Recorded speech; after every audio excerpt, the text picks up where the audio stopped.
संत किसे कहते हैं? आज बहुत सारे संत दिखाई देते हैं। बहुत सारे प्रवचन करने वाले, साधु का भेष में रहने वाले बहुत लोग जगह जगह पर दिखते हैं। हम किसी को भी संत कहते हैं। आज के जमाने में तो किसी को भी संत कह देते हैं। अरे वो बहुत बड़ा संत है, बहुत बड़ा महात्मा है। और संत क्या होते हैं? दादाजी कहते हैं, जिनके संबंध से जीवन सुगंधित बन जाता है, जिनके साथ रहने से, जिनके संपर्क से हमारा जीवन बदल जाता है, सुगंधित हो जाता है, खुशबू होती है हमारे जीवन में कुछ, तो उसी को ही संत कह सकते हैं। जिनके संसर्ग से चौबीसों घंटा हमारे जीवन में बसंत ऋतु का एहसास होता है, उसी को संत कहते हैं। ऐसे संत का समागम हो गया तो जीवन बदल जाता है।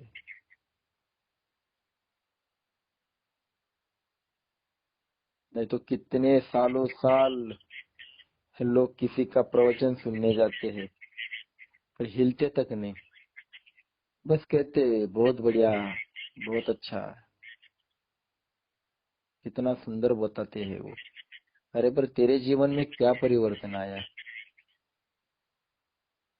तू 10 साल भी पहले भी यहाँ आता था, सुनता था, घर चला जाता था। 10 साल के बाद भी यही आ रहा है, सुनकर चला जा रहा है। तेरे जीवन में कुछ परिवर्तन आया? तुझे कुछ करने की इच्छा जागृत हुई? कुछ नहीं। बस अच्छा है।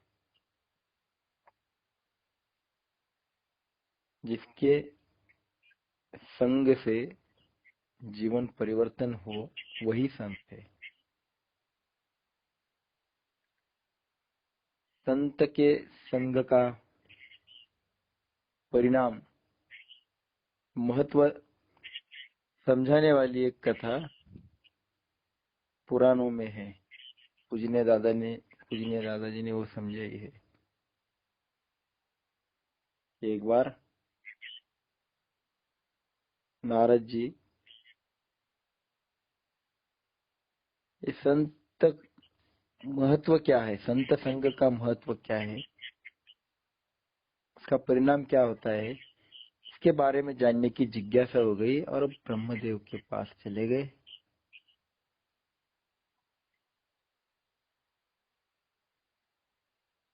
अब हमें लगता है संत संग क्या है, एक संकुचित अर्थ हो गया है कि 4 लोग इकट्ठा होते हैं, भजन गाते हैं, हम उसे सत्संग कहते हैं। सत्संग शब्द में सत्शास्त्र अपेक्षित है।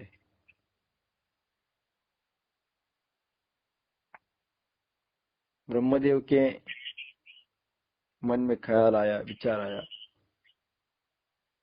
कि ये तो खुद संत है, नारद जी खुद संत है, और ये मुझे सत्संग का, संत संग का महत्व पूछ रहे हैं।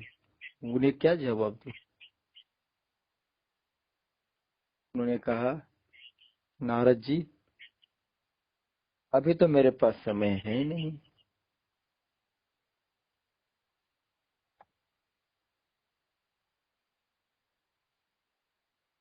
तो इसका जवाब मैं नहीं दे सकता हूँ। तू एक काम कर, तू मृत्यु लोक में जा,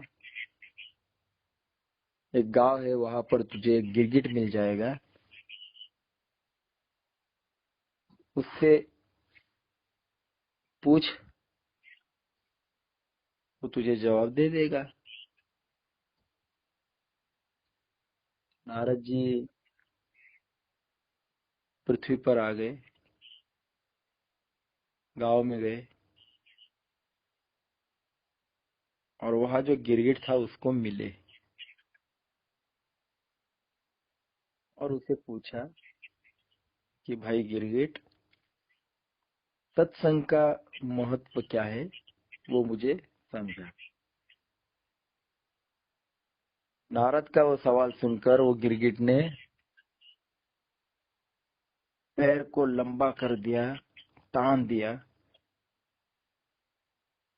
और उनको कहा कि मैं अभी मरने वाला हूँ, पर आपका काम हो जाएगा। आप एक गांव में जाओ,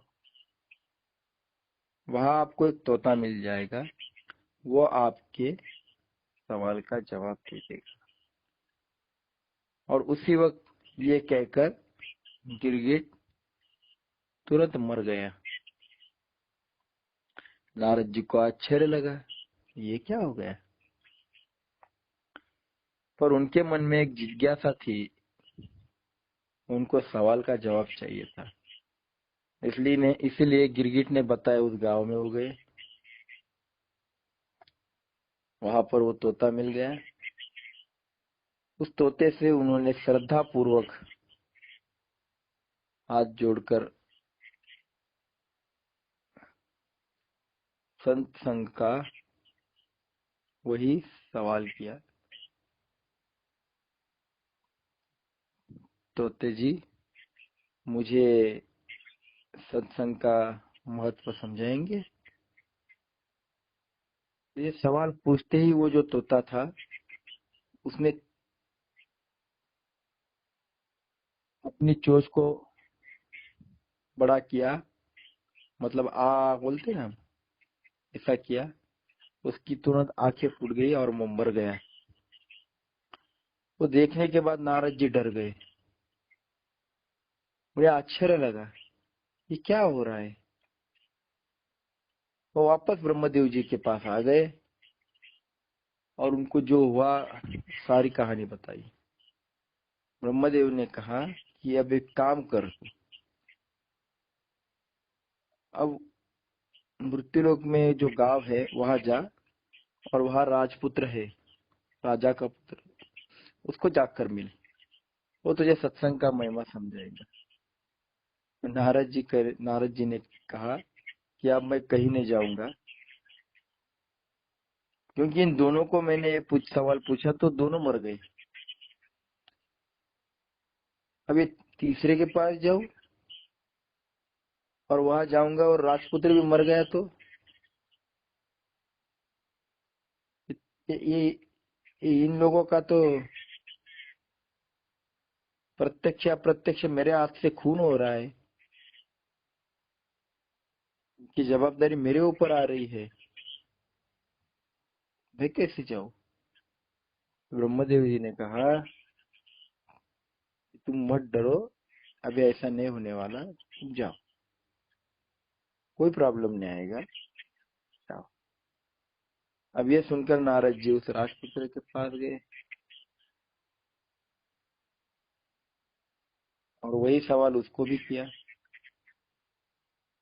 तो उनको देखकर राजपुत्र ने कहा, नारद जी, आप संत संग का महिमा सुनने आए हो, अब सुनो। आप जब मेरे पास आए थे पहली बार, तब मैं गिरगिट था, आपका संग हो गया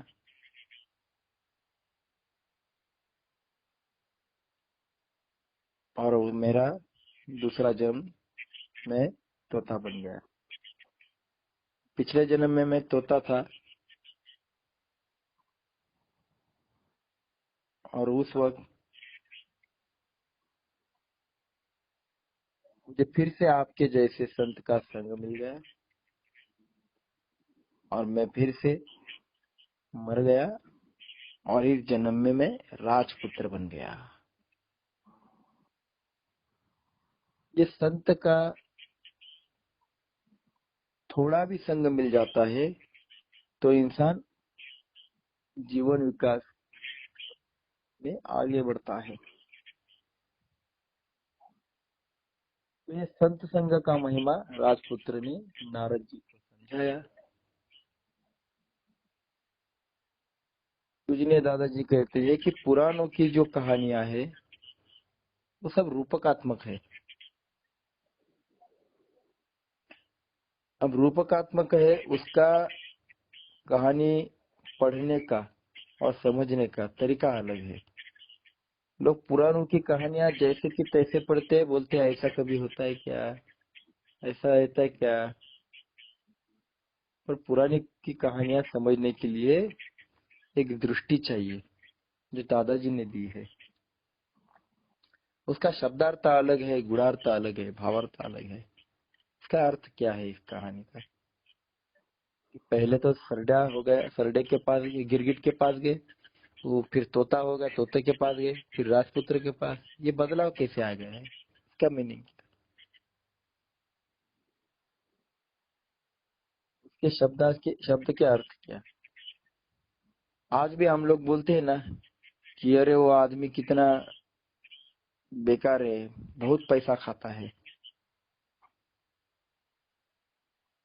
अब इसका अर्थ क्या है? अगर 500 साल के बाद या 1000 साल के बाद अगर किसी व्यक्ति ने ये बात सुनी तो क्या कहेगा कि अरे 2019-20 में उस समय के लोग कागज खाते थे। देखो यहाँ पर लिखा है, पैसा खाते थे लोग, कागज खाते थे। ऐसा हो सकता है क्या? पैसा खाने का मतलब क्या कागज को खाना है क्या? तो उसका मीनिंग अलग होता है। घर में बच्चे अगर मस्ती करते हैं तो हम कहते हैं बच्चों ने आज घर को सर पर उठा कर रखा है। अब घर को सर पे उठाना मतलब क्या पूरे घर को सर पे उठाया क्या? इसका मीनिंग अलग होता है, ये समझने की दृष्टि चाहिए। उसी प्रकार पुराणों में बहुत सारी कहानियां हैं और लोग कहते हैं देखो ये तो ऐसा लिखा है। ऐसा नहीं होता है, इसका अर्थ अलग होता है। अब इस कहानी का मतलब क्या है कि जो सर्व सामान्य इंसान होता है वो गिरगिट जैसा होता है। किसी को भी देखो आप, वो गिरगिट जैसा होता है। जैसा गिरगिट रंग बदलता है वैसा सामान्य इंसान भी अपनी वृत्ति में स्थिर नहीं रहता है।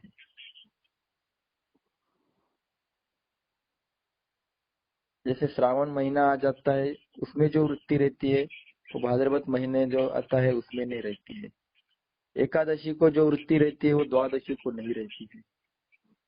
सवेरे वो जैसा बर्ताव करता है शाम को वैसा नहीं रहता है। मतलब आज एक बोलेगा कल दूसरा ही कुछ करेगा।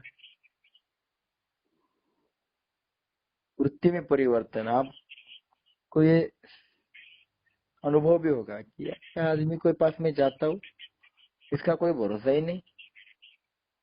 इसका भरोसा नहीं, इसका मतलब ये है कि ये गिरगिट जैसा है।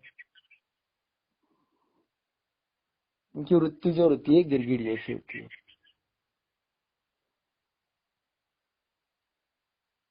तो ऐसा आदमी जो गिरगिट जैसा है वो जब संत संग के, सत्संग के, संत के संग के नजदीक आता है, मतलब उनका संग होता है, तो वृत्ति उसकी अपने आप बदलने जा लगती है और वो तोते जैसा बोलने लगता है, अच्छा बोलने लगता है, शुभ बोलने लगता है।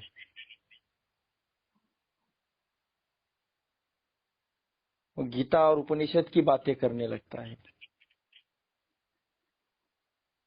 और वो जब अधिक से अधिक सत्संग में जाता है, संत के संग में रहता है, तो राजपुत्र जैसा बन जाता है। उसके अंदर एक तेज आ जाता है कि अरे भगवान मेरे अंदर है, मैं तो राजा का पुत्र हूँ,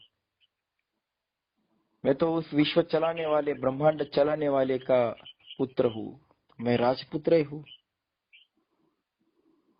राज विद्या राजगुह्यम पवित्रम इदमुत्तमम प्रत्यक्षावगमम धर्मम सुसुखम कर्तुमव्ययम। राज विद्या, यह ऐसी विद्या है जो सुनने के बाद इंसान खुद को राजपुत्र ही समझने लगता है। उसे राज विद्या मिल जाती है, वो महात्मा बन जाता है। ये सत्संग का महिमा है, ये संत के संग का महत्व है। जिस संत के संग से इंसान राजपुत्र बन जाता है, उसकी वृत्ति बदलती है, वो बोलने लगता है, वही संत है। नहीं तो दूर से इतने संत मिल जाते हैं, उनके नमस्कार पैर पड़ने से थोड़ी इंसान बदलता है। आज पूजनीय दादाजी के वजह से हमें सत्संग का महत्व समझ में आया, जानकारी महिमा समझ में आ गया।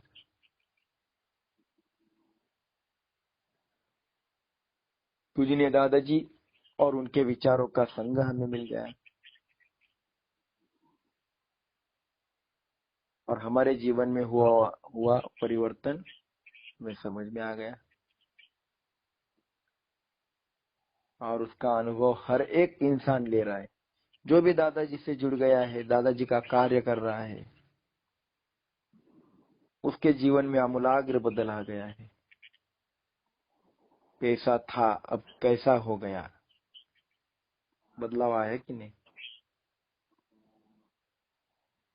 स्वाध्याय में संत संग होता है और वो सातत्य से किया तो ही जीवन परिवर्तन हो जाएगा। कभी कभार स्वाध्याय में बैठ गए, स्वाध्याय करे, नहीं चलेगा। सातत्य से करना। सातत्य से बैठने के बाद सत्संग का परिणाम हमारे ऊपर दिखता है। स्वाध्याय में नियमित जाने वाले के इंसान में तुरंत बदल होने लगता है, उसकी वृत्ति बदलने लगती है, तोते जैसा बोलने लगता है। जो इंसान कभी बोलता नहीं था, वो गीता उपनिषद बोलने लगता है। जिसको गीता का एक श्लोक मालूम नहीं, फटाफट श्लोक बोलने लगता है।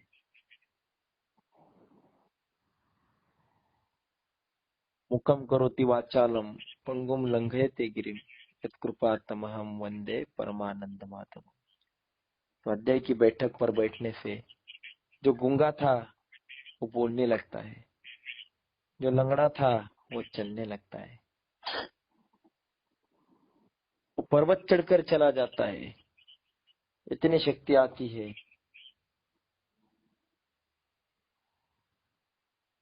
ये सब भगवान की कृपा से है, ये कृपा होने लगती है। तो गूंगा का मतलब क्या, दादाजी ने समझाया कि गूंगा का मतलब जो केवल स्वार्थ के लिए बोलता है उसको गूंगा कहते हैं। जो स्वार्थ के लिए चलता है उसको लंगड़ा कहते हैं। कि जिसका चलना बोलना ही स्वार्थ के लिए है, स्वार्थ से भरी बदबू है उसके अंदर।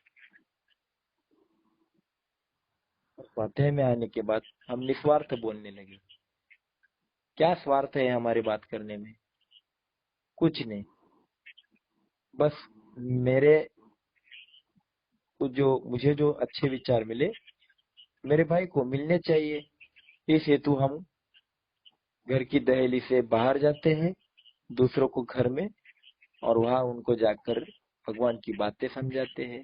क्या स्वार्थ है इसमें, कुछ भी नहीं। क्या स्वाध्याय मालूम होने से पहले खुद से सवाल करो, हम निस्वार्थ कभी किसी के पास जाते थे, कभी किसी से निस्वार्थ से बात करते थे। आज हमारा देखना बदल गया, चलना बदल गया, बोलना बदल गया। चलो कुछ परसेंटेज तो हमारे अंदर बदलाव आया कि नहीं आया। खुद से प्रामाणिक सवाल करो कि दादाजी का संग मिल गया, दादाजी के विचार मिलने लगे, हमारे अंदर परिवर्तन शुरू हुआ कि नहीं हुआ। यही तो सत्संग है। और ये बदलाव हर एक इंसान के अंदर आने लगता है। ये स्वाध्याय का महिमा है, क्योंकि स्वाध्याय में सत्संग होता है।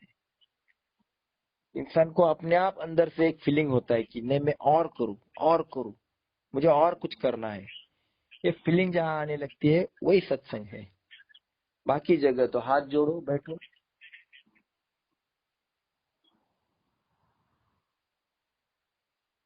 तो यही कहना है कि जहाँ जाने के बाद जीवन का डर निकल जाता है, जीवन से भय निकल जाता है, वो सत्संग है।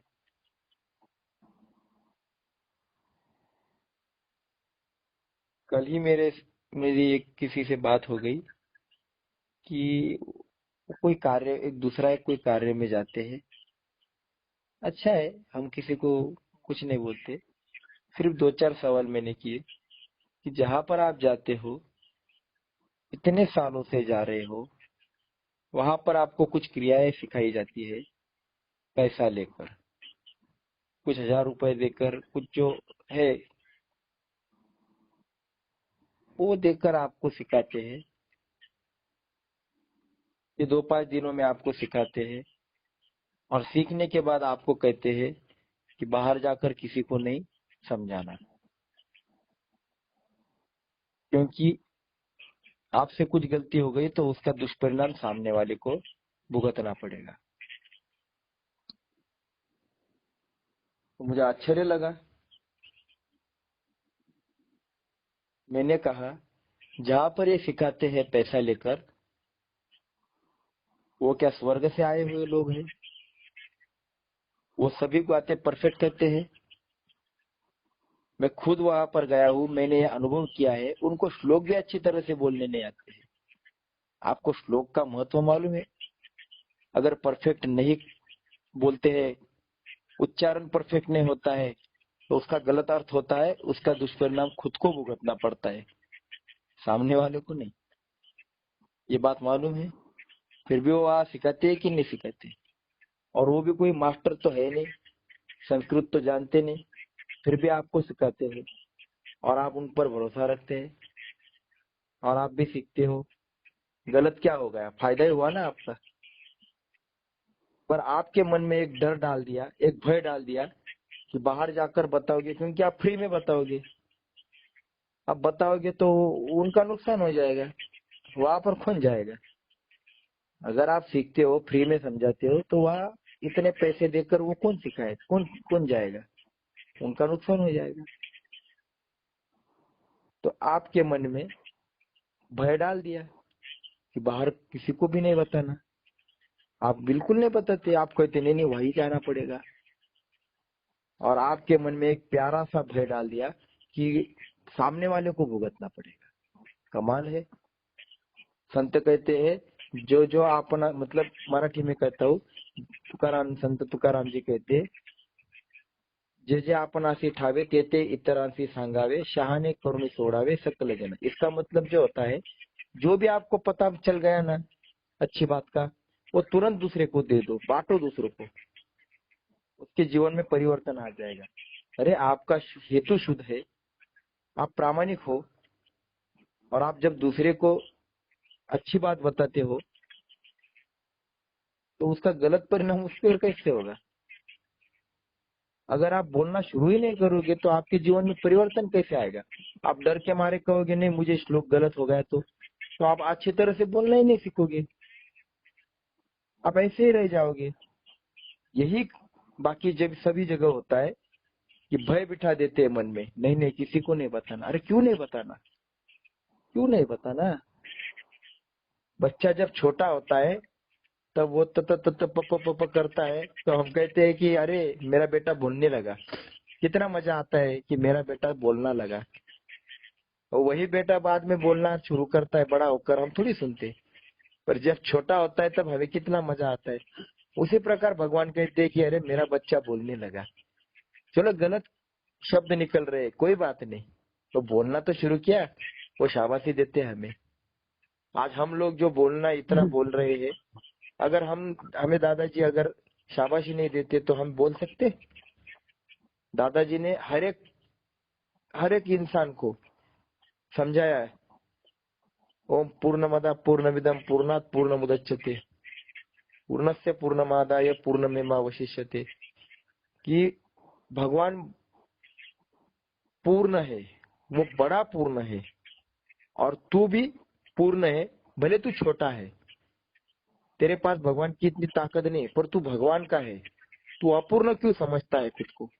तू भी पूर्ण है। जो पूर्ण होता है, वो गोल जो होता है वो अपूर्ण नहीं होता है, तू पूर्ण है। जा, जितना आता है उतना बोल क्या, जो भी आता है जा बोल क्या, तेरे ऊपर अच्छा परिणाम हो जाएगा। और सामने वाला भी समझेगा कि अरे ये मेरे लिए इतना दूर आ गया है, उसके मन में प्यार बढ़ जाएगा आपके प्रति, उसका जीवन परिवर्तन हो जाएगा। ये दादाजी ने डर निकाल दिया कि तू डर मत, जो भी होगा मैं देख लूंगा, जा तू। आज लाखों लोग घर से बाहर निकल रहे हैं, क्योंकि यह स्वार्थ नहीं है, हमें पकड़ कर कहीं लेकर जाना नहीं है, चल उधर चल, पैसा देना है। ये भगवान का कार्य है, ये सत्संग का परिणाम है कि जहाँ आप सीख कर आते हो वहाँ दूसरों को समझाने की ताकत निर्माण हो जाती है कि मैं चुप क्यों बैठूं, जो सिखाऊं भले मैं पैसे देकर सिखाऊं, पर मैं दूसरे को फ्री में सिखाऊंगा।